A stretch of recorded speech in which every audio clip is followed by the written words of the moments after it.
그러니까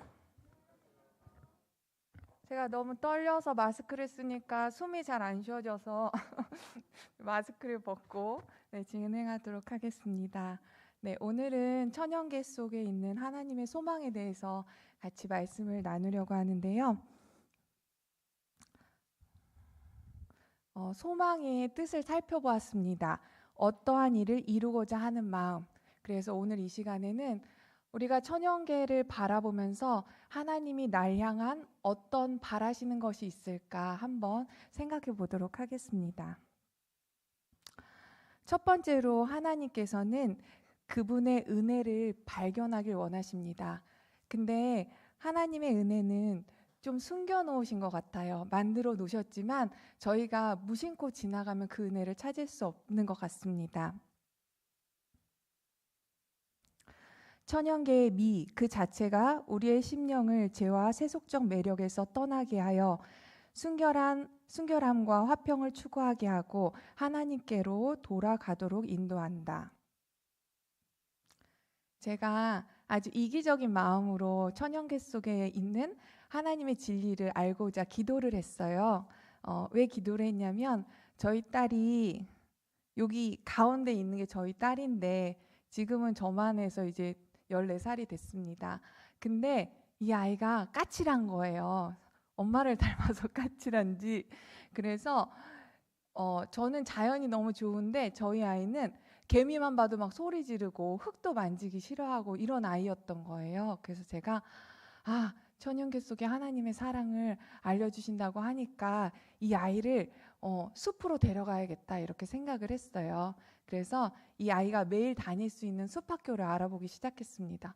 근데 마땅히 없는 거예요. 그래서 기도하다가 그러면 내 아이한테 하고 싶은 것들을 다 모아서 숲학교를 만들면 다른 아이도 좋지 않을까 생각해서 숲학교를 운영하게 되었습니다. 네, 아주 이기적인 제 아이를 생각해서 시작한 건데 하나님께서는 그 안에서 제게 많은 은혜를 주셨어요.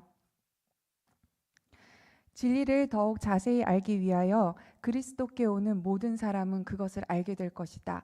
그분은 천국의 신비를 그들에게 계시해 주실 것이며 진리를 알고자 갈망하는 사람들은 그 신비를 이해할 수 있게 될 것이다. 네, 오늘 말씀드리는 것은 신물교훈에 있는 말씀으로 다 준비해 보았습니다. 제가 여러분들께 천연계 속에서 하나님의 소망을 어떻게 알려드릴까 막 고민을 했어요. 그래서 기도를 하게 됐습니다. 하나님 어떻게 알려드리죠? 그래서 기도를 했는데 기도를 하고 산책을 하고 있었어요. 저희 동네인데요. 이렇게 산책을 하는데 멀리서 보니까 이렇게 막 들풀들이 막 이렇게 있는 거예요. 그래서 제가 기도를 하고 자세히 이렇게 갔더니 거기에 예쁜 꽃들이 숨어 있더라고요. 네. 그래서 제가 이 꽃들을 하나하나 보면서 이제 사진을 찍어서 여러분들께 안식일에 보여드려야겠다. 그리고 찾으러 가서 봤는데 제가 찾은 꽃들은 엄청 작은 꽃들이에요. 그래서 제가 이렇게 사이즈를 여러분들 보실 수 있게 손을 이렇게 대봤어요. 제 애기손가락 손톱만한 꽃들을 다 찾아서 제가 모아봤습니다. 네, 이렇게 봤을 때도 이쁜데 이렇게 보니까 더 이쁘더라고요. 네.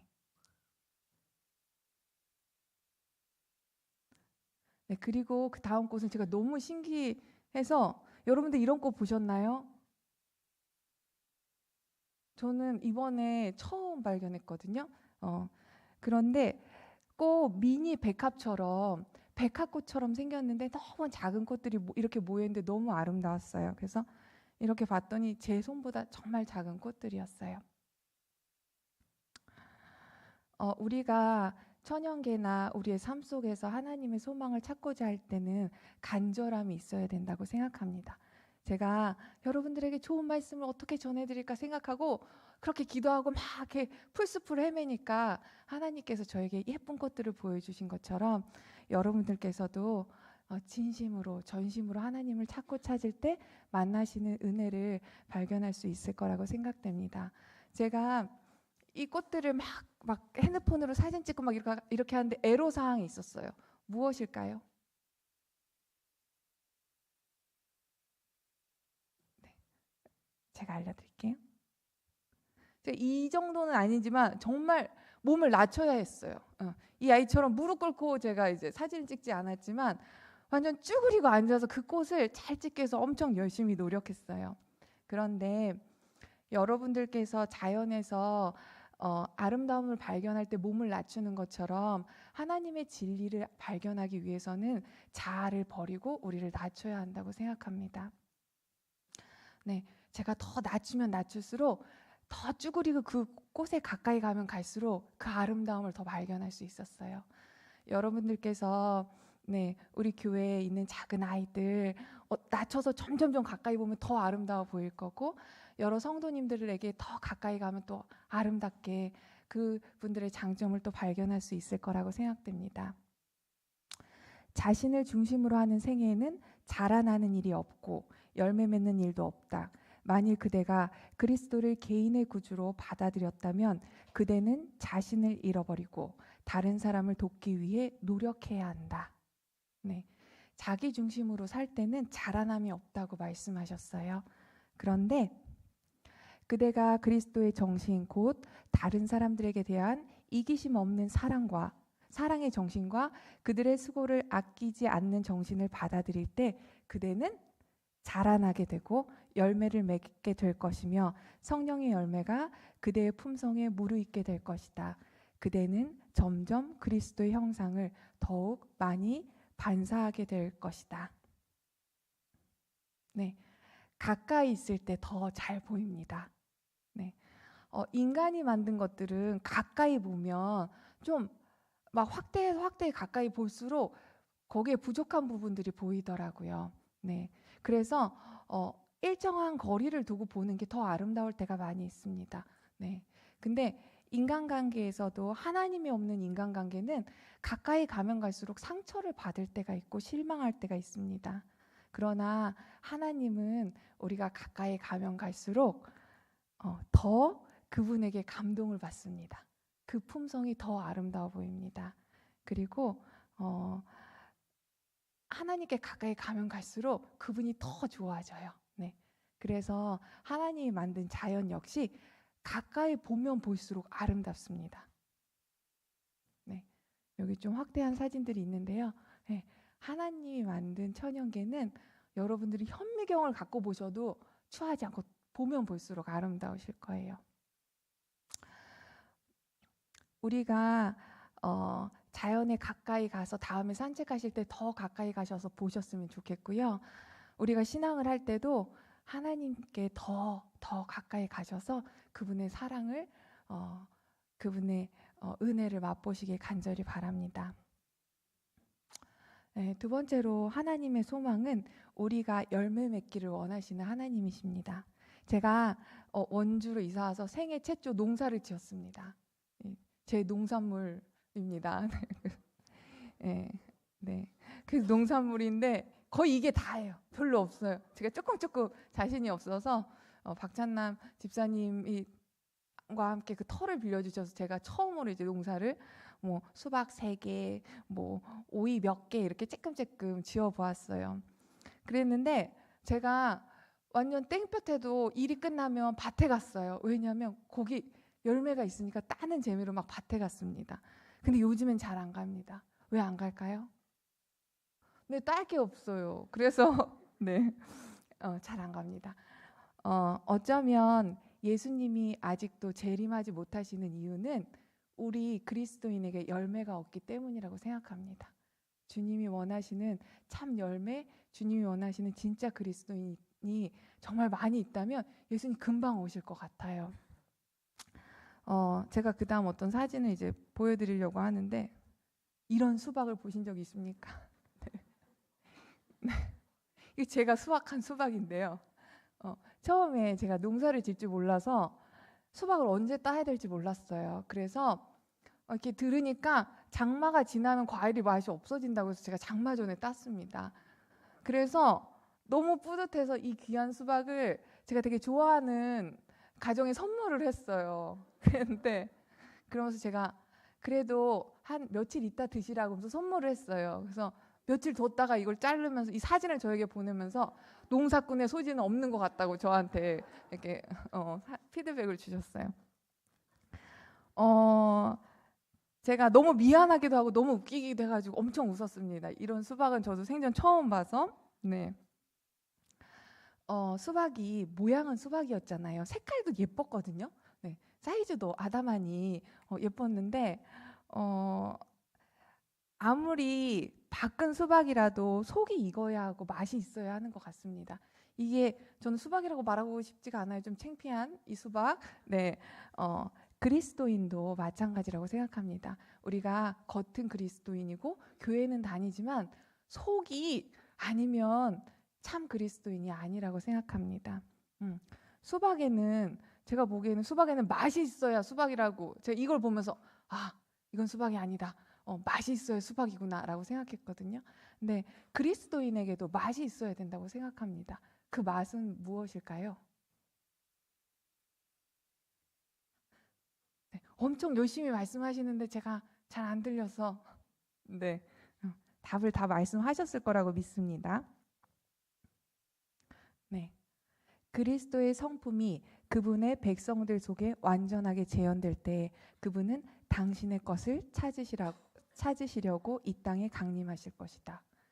우리의 마음속에 그리스도의 성품이 없다면 우리는 당신의 것이 아닌 거죠. 네. 네.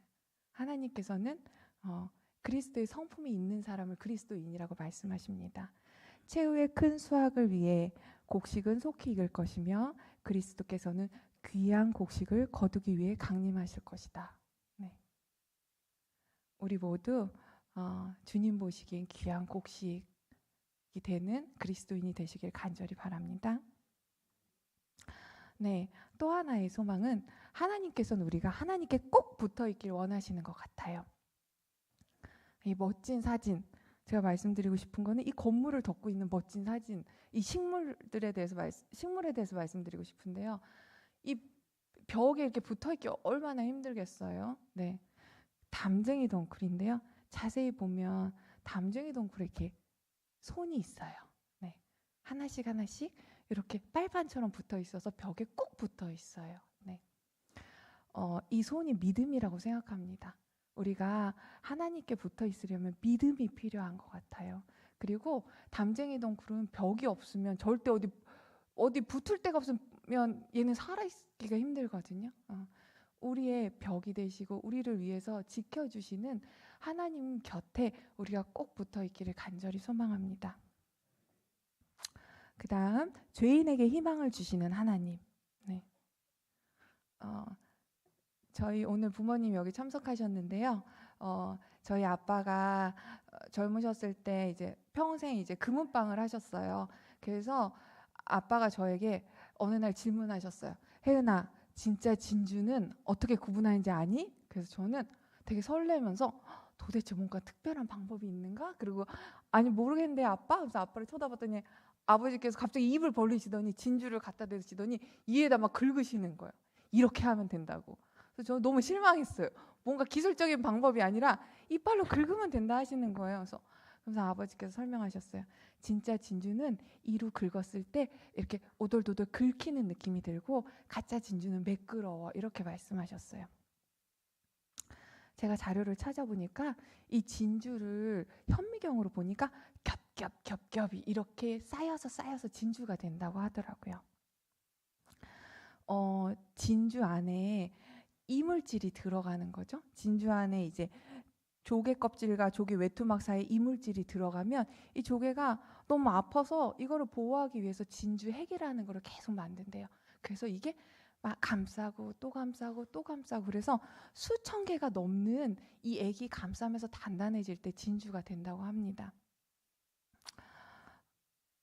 네. 그래서 여기 탄산칼슘 성분으로 계속 이렇게 감싸게 하는데 이제 이 물질이 아픈 거에 대한 먼지에 대한 면역 반응으로 이루어진다고 해요. 근데 우리도 죄를 짓고 살잖아요. 살다 보면 죄가 너무 많이 우리에게 죄에 넘어지고 죄를 짓고 사는데 우리가 이 죄를 그냥 죄라고도 그냥 두면 그냥 죄일 뿐이고 저희는 죄인일 뿐이지만 이 죄를 하나님께 드릴 때 놀라운 일이 놀라운 일이 일어납니다. 그는 죄로 인하여 더럽혀지고 파멸된 사람에게서 구속의 가능성을 보셨다. 하나님께서는 인류를 천하고 무가치한 존재로 보지 않으신다. 그는 그리스도 안에서 인류를 보셨다. 우리가 그냥 죄인 될 수밖에 없지만 하나님의 은혜로 우리는 진주가 될 수 있습니다. 그는 우주의 모든 부유한 것을 모아서 진주를 사는데 써버리셨다. 그리고 예수께서는 그 진주를 찾아서 다시 당신의 왕관에 붙이셨다. 그들이 멸류관의 보석같이 여호와의 땅에서 빛나리로다. 저희가 먼지밖에 될 수 없는 죄인이지만 예수님 안에 가까이 갈 때 우리를 진주로 삼아주시고 우리 죄를 더럽다 하지 않으시고 정말 사랑으로 감싸주시고 감싸주셔서 멋진 진주를 만들어주시고 하늘까지 데려가셔서 멸류관에 붙여주신다고 하셨습니다. 죄로 더러워진 매일의 모습에 나 이런 나를 끊임없는 사랑으로 계속 감싸시고 용서하시는 예수님의 사랑, 그 사랑으로 먼지뿐인 죄인뿐인 나는 값진 진주가 되었습니다. 만군의 여호와가 이르노라 내가 나의 정한 날에 그들로 나의 특별한 소유를 삼을 것이요. 하나님께서 우리에게 바라시는 소망이 바로 이겁니다. 네. 우리를 특별한 소유로 삼고 싶어 하세요. 그리고 예수님 재림하실 때 저희를 데리고 하늘로 가길 원하십니다. 여러분들께 하나님께서 각자 원하시는 소망이 있으실 거라고 생각합니다. 그 소망이 무엇인지 오늘 안식을 묵상하시면서 또 그 소망을 생각해 보시기 바랍니다. 우리가 이 소망을 이루기 위해서는 할 것이 너무 많은 것 같아요.